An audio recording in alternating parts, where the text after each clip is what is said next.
Réduire le maquis de taxes prélevées sur les entreprises. Bercy en fait aujourd'hui une priorité.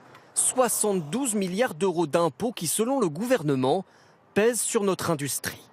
Exemple, cette entreprise de mécanique dans le Loiret. Elle paye d'abord pour ce bâtiment des cotisations foncières. Pour employer ses 200 salariés, elle paye aussi un versement transport, des taxes d'apprentissage ou une taxe sur les salaires. Et pour chaque pièce vendue, une régularisation sur la valeur ajoutée. Selon le patron, toutes ces taxes pèsent lourdement sur sa compétitivité. Nous avons 2 usines en France et une usine en Allemagne. Et donc si on compare, nous payons pratiquement 400 000 euros de plus en France par rapport à l'Allemagne. Ça correspond à une machine-outil par an que nous ne pouvons pas changer. Le gouvernement veut donc réduire ces taxes dès le prochain budget. Après la baisse de l'impôt sur les sociétés, un nouveau cadeau aux entreprises, dénonce l'opposition de gauche.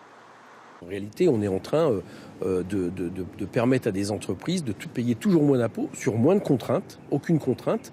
Et on voit bien que c'est un problème. On va en pâtir au niveau de la collectivité. La droite, elle aussi, se montre plutôt sceptique. Et on va payer comment? Et donc, il faut mettre de l'autre côté la diminution des dépenses, sinon c'est une agitation verbale. Un groupe de travail doit préciser dans un mois quelle taxe sur les entreprises pourrait être revue à la baisse.